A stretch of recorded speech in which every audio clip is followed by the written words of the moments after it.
नमस्कार, मैं हूं आपका दोस्त डॉक्टर दिलबीर सिंह। दोस्तों, बात ऐसे हुई कि गाड़ी ठुक गई और ये ठुकने का एक कारण था कि मैं गांव में एक फंक्शन में गया हुआ था। दादाजी का एक फंक्शन था। दादाजी हालांकि 104 साल के हो गए, तो उसके उपलक्ष्य में ना एक फंक्शन किया था हमने, जिसको जीवन जग कहते हैं। और हरियाणा से जो बाहर के लोग हैं शायद इसको ना भी जानते हो, परंतु हरियाणा वाले अच्छी तरीके से जानते हैं। और उस फंक्शन में हमने पूरे गांव को इनवाइट किया था। नेचुरल सी बात है कि उसका एक नेचर होता है और उसी में ना मतलब क्या होता है कि स्ट्रेस काफ़ी आ जाता है कि इतने लोगों को ना खाना मैनेज करना, और कई बार ना बहुत सारी चीज़ ऐसे होती हैं कि जो मैनेज सही प्रॉपर ढंग से नहीं होती हैं, शॉर्टेज हो जाती है। तो उस हिसाब से ना दिमाग कई जगह पे डिस्ट्रीब्यूट हो जाता है। इसी स्ट्रेस के दौरान भाई ने एक खिड़की खोली और पीछे से एक ना मोटरसाइकिल वाला आ रहा था, जो शायद उसने नहीं देखा या फिर जैसे भी है, मतलब उसने बड़ी स्पीड से खिड़की में ठोक दिया। तो खिड़की अपनी जगह से रिलोकेट हो गई, मतलब वो पीछे की तरफ मुड़ गई, जो फेंडर की तरफ होता है, और उसने इम्पैक्ट कर दिया फेंडर को भी। तो उसके बाद क्या हुआ कि मैं एजेंसी में लेके गया और एजेंसी में उन्होंने रिकमेंड किया कि आप विंडो को चेंज करवा लीजिए और उसी प्रकार से आप फेंडर को भी चेंज करवा लीजिए। ये यहाँ पे देखिए कि ये जो डेंट आपको दिखाई दे रहा होगा, ये वाला डेंट हो गया है। इसके अंदर से आपको फील नहीं हो रहा, ये भी थोड़ा सा डेंट यहाँ पे है। एक्चुअल में हुआ क्या कि ये जो खिड़की थी इस प्रकार से आपको दिख रही है, बंद नहीं हो रही है। यहाँ पे कपड़ा लगा रखा है ताकि जो छिपकली वगैरह है, चूहा वगैरह है, अंदर ना घुसे। ये अब ना तो ये खुल रही है और ना ही बंद हो रही है, ऐसे आगे से जा भी नहीं रही है। यहाँ पे एक बात और थी कि जो एक्सेसरी के दौरान जो ग्राफिक्स लगती हैं वो मैंने लगवाई हुई थी, और क्योंकि मेरे पास विटारा ब्रीजा है ZDI प्लस मॉडल, इसी के साथ में एक मोल्डिंग थी जो फेंडर के ऊपर थी, वो भी लगवा रखी थी। तो मतलब एक्सेसरी के 2 पार्ट उसके अंदर थे। अब वहाँ पे जब हम गए तो उसने कहा, जो वहाँ पे सर्वेयर था उसने कहा कि आपका विंडो बदल जाएगी, उसके बाद में आपके जो फेंडर है वो भी बदल जाएगा, और एक्सेसरी के अंदर सिर्फ हम ग्राफिक्स जो है उसको लगवा देंगे। देखिए, गाड़ी तो ना मतलब यार लग जाते हैं किसी से, गलती चाहे हमारी हो या दूसरे की हो, जब लगी गई तो उसमें क्या कर सकते हैं। तो उसके बाद मैंने उनको कहा कि यार मेरी गाड़ी ना बड़ी साफ और बड़े अच्छे ढंग से मैंने रख रखी है, और लगभग इसको 3 साल क्रॉस हो गए हैं, 4थे साल में एंटर कर गई है, तो बड़ी संभाल के मैंने रख रखी है। भीतर से इसमें कोई भी स्क्रैच नहीं है, किसी प्रकार की डस्ट नहीं है। तो आप इसमें ना एक पॉलीथीन वगैरह लगा सकते हैं। और ये पॉलीथीन क्या होता है कि जब आपकी गाड़ी कसकर बॉडी शॉप में जाती है तो उसमें एक पॉलीथीन लगा देते हैं, ताकि भीतर का जो पार्ट है, इंटीरियर है, वो ख़राब ना हो और वो अच्छे तरीके से मेंटेन रहे। परंतु वहाँ जाने के बाद एक अलग एक्सपीरियंस हो गया। उन्होंने क्या किया कि मैं जैसे ही गाड़ी उनको सौंप के आया तो उन्होंने गाड़ी को बाहर निकाल दिया। मतलब क्या है कि वहाँ पे एजेंसी जो थी उसके अंदर भीड़ भाड़ काफ़ी थी, भीड़ ज़्यादा थी, एक्सीडेंट वाली गाड़ी काफ़ी आई हुई थी। तो उन्होंने गाड़ी को बाहर निकाल दिया और एक ग्राउंड में खड़ा कर दिया। अब ग्राउंड में जब खड़ा कर दिया तो नेचुरल सी बात है कि जब एजेंसी से ही बाहर है तो क्या उसमें प्रॉपर होगा, कुछ भी नहीं।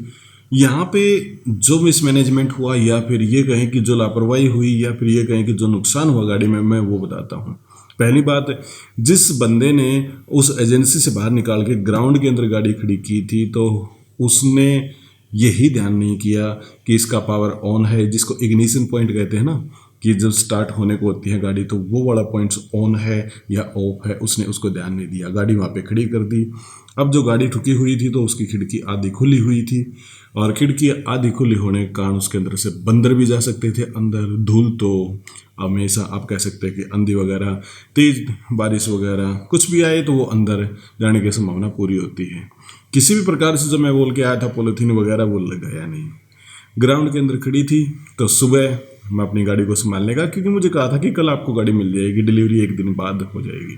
तो मैं वहाँ पे पहुँचा। जब मैंने देखा कि गाड़ी तो ग्राउंड में खड़ी है बाहर, मैंने पॉलीथीन का पूछा, वो बोले कि आपको ड्राई क्लीन करवा के देंगे। अब ये तो नेचुरल सा है कि जब उन्होंने लगाई ही नहीं तो वो बोल सकते हैं, और उन्होंने बोल दिया। उसके बाद में जो विंडो और फेंडर था वो पेंट हो गया एजेंसी के भीतर, और वो गाड़ी लेने के लिए गए, मैं वहीं पे था, तो गाड़ी स्टार्ट ही नहीं हुई। जब मैंने पूछा तो बोले कि इसकी तो बैटरी डाउन हो गई है। मैंने कहा कि बैटरी कैसे डाउन होगी, फुल तो आपको देके कहा था। तो उन्होंने कहा कि इसका दरवाज़ा खुला था तो हो सकता है उस वजह से डाउन हो गई हो। मैंने बताया यार छोटा सा इंडिकेटर ऑन होता है, उसके अंदर कैसे बैटरी डाउन हो सकती है। परंतु बाद में ना जिसने भी वहाँ पे खड़ी की थी, जो डेंटर वगैरह था, वो प्रॉपर टेक्नीशियन तो था नहीं, उसने इग्निशन की बात मान ली कि शायद मेरे से इग्निशन ऑन रह गया, इस वजह से गाड़ी यहाँ पे जो टोटल बैटरी है, टोटल बैटरी लॉस हो गया, यानी कि बैटरी पूरी तरीके से कंज्यूम यहाँ पे हो गई। हालांकि कोई बात नहीं, दूसरी बैटरी ला के वहाँ पे स्टार्ट कर दी। जब स्टार्ट कर दी तो उसके बाद मैंने देखा कि जो उसका आरपीएम का मीटर हो घूम के 6000 पे आ गया और वहीं अटक गया। दोस्तों ये कमाल आपने पहली बार देखा होगा। ये गाड़ी मेरी है एक्चुअल में, और आप इसको देखिए 6000 आरपीएम, और अभी तो इंजन की आवाज़ भी नहीं सुनाई दे रही होगी आपको, अब थोड़ी बहुत सुनाई दे रही होगी। ये सेट ही हो गया जाके 6000 पे। ये पता नहीं आरपीएम कैसे पलटी मार गया। यहाँ पे मैं ठीक ठाक छोड़ के गया था अपनी गाड़ी को, अभी हैंड ब्रेक पे मैंने लगा रखा है, और ठीक ठाक होने के बावजूद उन्होंने क्या किया कि एजेंसी से बाहर वहाँ ग्राउंड में खड़ी कर दी। रात को क्या हुआ राम जाने, बैटरी लो हो गई। जब किसी टेक्नीशियन से मैंने पूछा, वो बोला कि ये ना दूसरी बैटरी लगाई होगी, झटके के साथ उधर आ गया। अब समस्या एक ठीक कराने गया था, उसके अंदर दूसरी समस्या भी हो गई, पर चलो कोई नहीं, किसी भी तरीके से अंदर हम लेके आ गए। अंदर जहाँ पे उन्होंने खिड़की बदली और उसी प्रकार से जहाँ उन्होंने फेंडर बदला, तो स्टार्टिंग वाले दिन, पहले दिन जब उन्होंने खिड़की रिप्लेस कर दी, शाम को मैंने देखा कि उसके अंदर तो डेंट अभी भी बचा हुआ है। मैंने वहाँ पे कहा, उनको बताया, तो मेरी विंडो दोबारा से उन्होंने पेंट करवा दी। पेंट हालांकि करवा दी, उनका दोष नहीं मैं मानता, परंतु पहले ही वो डेंट उन्होंने देखना चाहिए था, जो कि नहीं देखा। और उसके बाद मुझे ही थोड़ा बहुत सुनने को मिला कि आप तो बहमी हो, आप ऐसे कर रहे हो, इतना संतर तो आ जाता है वगैरह वगैरह। उसके बाद मैंने क्या किया कि गाड़ी की डिलीवरी ले ली, क्योंकि मैंने विंडो दोबारा से चेंज करवा ली, फेंडर मैंने वही रहने दिया, और मैं घर पे लेके आया। घर पे लेके आने के बाद मैंने देखा कि गाड़ी ना बहुत ही बुरी तरीके से है, मतलब इसमें साफ सफाई बिल्कुल नहीं है। और यदि मैं वॉशिंग की बात करूँ ना, तो मारुति सुजुकी को बड़ा ध्यान देना चाहिए, खासकर वॉशिंग के मामले में। वॉशिंग तो मतलब जीरो ही थी, वॉशिंग तो कुछ कह ही नहीं सकते। मैं यहाँ से गाड़ी को ले गया सुबह सुबह मॉर्निंग में वॉशिंग वाले के पास, उसने भीतर से वैक्यूम किया, बाहर से वॉश किया, 1-1.5 घंटा लगा, बड़ा अच्छा लगा। जो भी रुपए लगे, 250-300 रुपये लेते हैं, वो ले लिए। उसके बाद में जब वो कपड़ा उसके ऊपर सूखा कपड़ा लगा रहा था, यानी कि जब गिल्ला होने के बाद सूखा कपड़ा लगाते हैं, तो उसके बाद उसने कहा कि सर आपने ना इसका फेंडर का काम करवाया था। मैंने ओब्वियसली कहा कि हाँ यस। तो उसने कहा कि इसका ना प्रॉपर तरीके से आपका काम नहीं हुआ, इसके अंदर अभी भी डेंट बचा हुआ है। यार पूछो मत, दोबारा से दिमाग ख़राब हो गया कि अब तो मैंने विंडो दोबारा पेंट करवाई थी, दूसरी विंडो ली थी, अब फेंडर भी। तब उसने दिखाया कि इसके अंदर यहाँ पे इस प्रकार से डेंट है। फिर भाई उसको मैं दोबारा से फिर एजेंसी लेके गया, मैंने उनको बताया। जल्दी से वो माने नहीं, परंतु उसके बाद में मान गए। मानने के बाद में उन्होंने फेंडर नया दिखाया, और नया रोम जिसको फेंडर बोलते हैं उसको दिखाया। उसमें बताया कि इसमें कोई डेंट वगैरह तो नहीं है। मैंने उसको पास कर दिया। हालांकि उन्होंने 2 फेंडर ज़रूर निकाले। एक फेंडर पहले वाला मैंने रिजेक्ट कर दिया, उसके अंदर डेंट था। दूसरे वाला फेंडर उन्होंने निकाला, और निकालने के बाद उसको पेंट किया, और पेंट होने के बाद उस फेंडर को लगवाया। इस पूरे प्रोसेस में ना मैं 2-3 आदमी हैं जिनका नाम मैं लूँगा। पहला है निखिल बंसल, दूसरा है आनंद शर्मा, और तीसरा है डेंटर का जो मैनेजर था अनिल। 3 आदमी।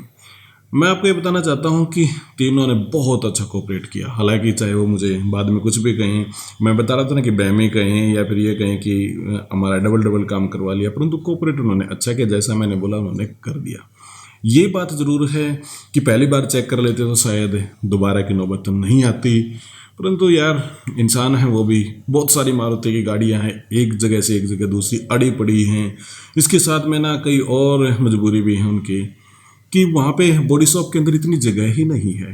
हालांकि मालिक को चाहिए कि 2-4-5 किले और ले ले, जो शामिल कर ले उसके अंदर, तो काफ़ी जगह उनको मिल जाए, परंतु वहाँ पे जगह ही नहीं थी।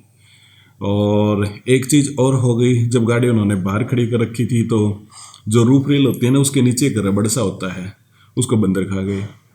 अब शायद गाड़ी बाहर नहीं खड़ी होती तो नुकसान नहीं होता। मैंने उनको बताया कि ये वाला नुकसान कौन भरेगा।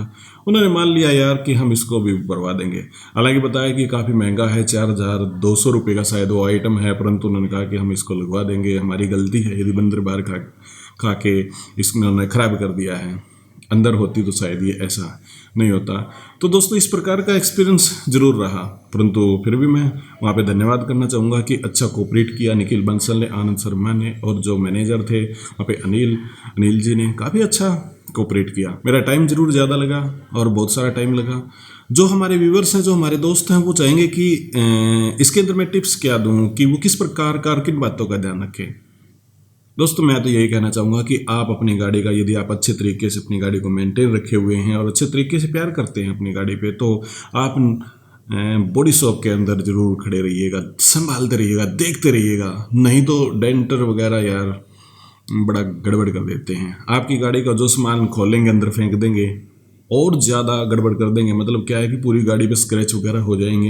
हालांकि उनको डिब्बा वगैरह में रखना चाहिए, सारा सामान उतार के और दोबारा से उतार के रखना चाहिए। जैसे मैंने रखवाया, यदि हम वहाँ पे नहीं संभालते तो नेचुरल है कि वो लापरवाही बरतते हैं और फिर आप कौन कौन सी चीज़ बदलवाओगे, कौन कौन सी चेंज करवाओगे। और फिर यदि सारी चीज़ आप बदलवाने लग जाओगे तो सारी गाड़ी को यार खोल के रख देंगे, उधेड़ के रख देंगे, तो फिर वही बात है कि नुकसान आपका ही है। एक बात और मैं आपके सामने बताना चाहता हूँ, बड़ी इंपॉर्टेंट बात है। जब मैंने गाड़ी ली थी 2018 में, तो उस समय पे ना करीब 40,000 की एक्सेसरी लगवाई थी, जिसके अंदर फेंडर की मोल्डिंग है, जो पहिया है उसके ऊपर फेंडर होता है उसके ऊपर एक मोल्डिंग है, वो लगवाई थी। ग्राफिक्स मैंने लगवाए थे, ग्राफिक्स की वो लगवाएंगे, उन्होंने इंश्योरेंस में उसको कवर करवा दिया। कि मारुति गाड़ी और मारुति की ओरिजिनल एक्सेसरी वहाँ से लगवाई, फिर भी ना वो कहते हैं ये एक्सेसरी का मामला है, हम नहीं करेंगे वगैरह वगैरह, इस प्रकार कहते हैं। यार फ़ायदा तो एजेंसी को हुआ, फ़ायदा तो कंपनी को भी हुआ है और फ़ायदा आप लोगों को भी हुआ है। तो यदि वो पार्ट हमने लगवाया है तो प्लीज़ आप कोऑपरेट उसके अंदर करना चाहिए एजेंसी को, परंतु नहीं किया, उसके बारे में क्या कह सकते हैं। तो दोस्तों बस यही था एक्सपीरियंस मेरा, और टिप मैंने आपको दी कि आप अपनी गाड़ी के पास रहिएगा और सही ढंग से काम करवाइएगा। जैसे कि ना जब विंडो खोलते हैं तो विंडो के सारा सामान लगने के बाद एक पॉलीथीन सा लगाता है, पता नहीं तारकोल सा काला सा कुछ चिपचिपा सा पदार्थ होता है, उसके ऊपर एक पॉलीथीन लगाते हैं। यदि आप वहाँ नहीं खड़े होंगे तो उसको बिल्कुल नहीं लगाएंगे। मैंने भी पूछा कि भाई इसको आप क्यों नहीं लगा रहे, तो बोले कि इसकी कोई ज़रूरत नहीं है। मैंने कहा ज़रूरत नहीं थी तो कंपनी ने लगा के क्यों दिया। कोई जवाब नहीं था। फिर उन्होंने पॉलीथीन लाई और उसके बाद में वो चिपका दिया। तो ऐसे ऐसे एक छोटी छोटी सी बात हैं जो कि आपके सामने आ जाती हैं। तो दोस्तों ये था आज का वीडियो, उम्मीद करता हूँ आपको पसंद आया होगा। हमारे वीडियो को शेयर कीजिएगा, लाइक कीजिएगा, इसके साथ में हमारे चैनल को सब्सक्राइब जरूर कीजिएगा। कोई क्वेश्चन है, कोई सुझाव है तो आप कमेंट सेक्शन के अंदर जरूर बताइएगा। बहुत बहुत आपका धन्यवाद।